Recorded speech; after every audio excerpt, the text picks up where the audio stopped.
What's up, everybody? This is Alex. Is wholesaling the best strategy, period? My answer is no. In the video, we're going to talk about why wholesaling is not the best strategy, and we're going to talk about what is the best strategy. As a bonus at the end, I got some exciting news I want to share with you that you really want to stick till the end to find out about. So let's dive straight in. Driving my TRX right now. For those who don't know, it's a Hellcat truck. So much fun. It's my favorite vehicle I've ever owned. I still enjoy driving it every single day. But in my channel, I talked about all the time how wholesaling is the best avenue to get into real estate. And that is true. Why is that true? It's because with wholesaling real estate, you're able to learn how to analyze deals, how to find people in case the deal doesn't work out, your cash buyers. On top of that, you learn how to cherry pick the best ones for yourself. And if you get the deal low enough, doesn't matter if you have enough money in your pocket or not, you're able to find somebody who does, and you're able to leverage that to make some money. And let me just share an example of what I mean by that. So for example, and the whole premise of this video was based around this deal that I did, my very first rental. And so I mentioned earlier that the money is made when you buy properties. And the day that I realized that revolutionized my whole theory on real estate and how to get into it and what's the best method to get into real estate as far as keeping money in your pocket and making money even. And buying rentals is 100% it. And the reason why is because let's analyze my first rental property I ever bought and why that was important. So my first rental property was a wholesale deal that fell apart. For those who don't know, I was on vacation with my family. It was a $30,000 wholesale fee that I was going to make. I had trusted a realtor friend to bring a buyer for me for this property. And typically in the past, this realtor friend would bring these high-end buyers, and sometimes they would use a bank loan. Now for wholesaling, that really puts us in a bind, because not only does the time frame not align with what we're trying to provide, but also there's a lot more headache associated with a bank loan, because they're going to want to get an appraisal. They're going to want to get into the property multiple times. It's just not going to work out. And despite my gut feeling, it didn't work out on this one. And the reason why is I got a call on closing day. Hey, Alex, we're not going to be able to close. And I'm like, well, I'm on vacation. What's going on?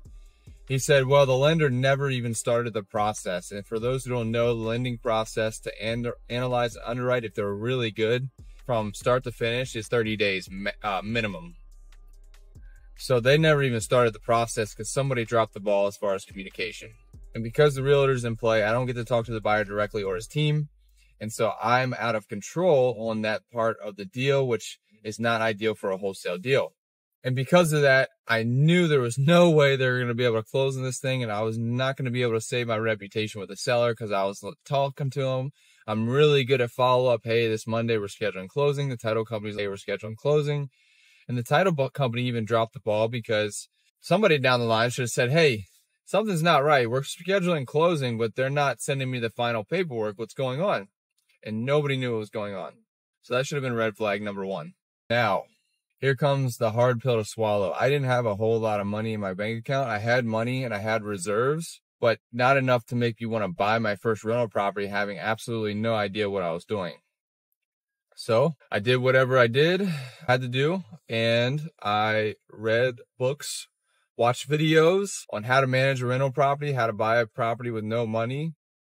I found a hard money lender who was like, hey, I'll fund the deal for you. Turns out I didn't even need the hard money lender. I went to some family members, and they're like, I'd rather you pay us than somebody at an absorbent rate. That way you can get a good deal. That way we can get a return, and nobody's getting taken advantage of.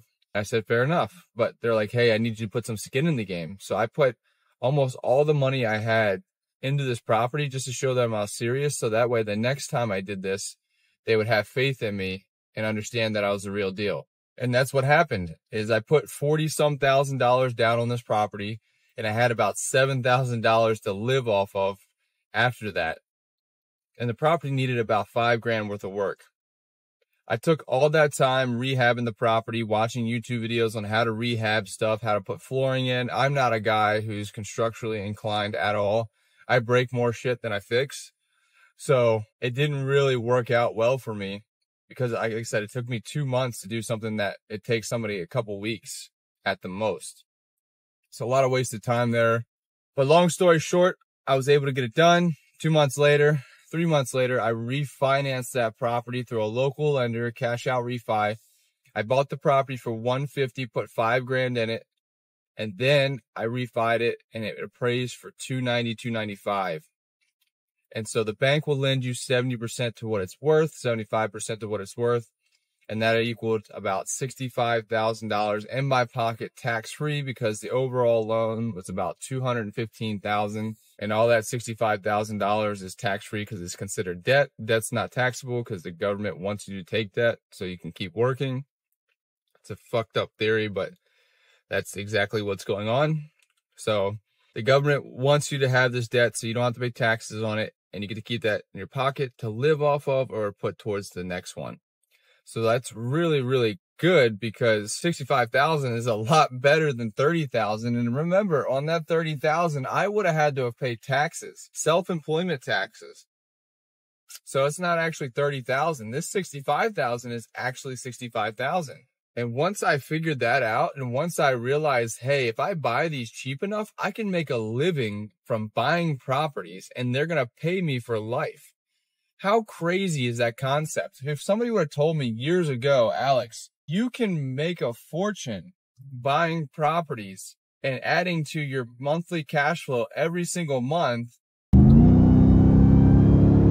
to that supercharger whine. But you can make a fortune from buying properties. So basically somebody's paying you to buy properties that are going to pay you for life. That sounds like a scam, doesn't it? I even talked to my friends about it. I'm so excited. I'm like, hey, listen, this is what happened to me. This is a crazy cool thing that everybody should be doing. They're like, that sounds like a scam, Alex. I don't want any parts of it. Well, I'll continue to do it, and you guys will sit there and work the 9 to 5, which is the biggest scam in my opinion. But here we are. So I wanted to share this with you in this video because, like I said, it revolutionized my mind on why wholesaling is not the end-all be-all. Wholesaling is great. It helps you analyze the deals. It helps you to become a better investor because you have to know your numbers really, really well. And it teaches you how to leverage other people too. So leveraging other people to get what you need done, leveraging other people to get the deal closed, all these different things to help you in your real estate journey that are super important. So I think wholesaling is the best avenue to get in, to get started, but it's probably one of the worst ones to keep as a side hustle because I feel like everybody wants to get out of wholesaling once they've been in it for a while because wholesaling is just another job. It's a company, right? You have employees, you got to manage those employees, and they're not always going to work out your way. Just this week and this past month, we've hired and fired a dozen people. And it's just because that's the nature of the business. People, you interview them the best you can. You ask the best qualifying questions. You set the expectations and you filter them as best as you can. But even ones that have worked for me in the past for a year plus that have history and I know they're trustworthy, they just end up shit in the bed and it just doesn't work out. People change, things change. That deal that I just talked about, that title company that I used for a long time dropped the ball on communication, and I haven't really used them since because they have fell apart completely in communication. So things are good today, may not be good tomorrow. That's why buying and holding real estate is always great because it's not consistent cash flow. People don't pay rent all the time and repairs are needed. So it's not a consistent, steady flow, but it's about the most consistent thing that you can get with no money or you're just starting out. And it's a great way to build wealth, and wealth is what builds you freedom and time. So that's the overarching concept of this video, and I wanted to share it with you. My video might be a little shaky, and I apologize. I got this $20 phone holder from 6 years ago, or whenever I started making my YouTube videos. I just found it in the closet stuffed in the corner, and so I wanted to use it to make this video because I really enjoy doing videos in the car versus in my office. I do better that way. So if you stuck to the end, as I promised, I'm going to have a bonus for you. And that bonus is save this video, comment, so that way whenever I comment and respond, hey, the Discord's up. We are creating that free Discord, the training for you guys to give back to the community. It's absolutely free. Will there be paid materials in there? I'm sure there will. Everybody's got to make money, but the whole concept is not to make money from you guys. It's to honestly give back, because I've had experience doing this for the last 3 years, teaching students, and have helped so many students close deals that I have something of value to offer to people. And I worked with a partner who was almost hit an old person almost got T-boned by a 3.5-ton truck.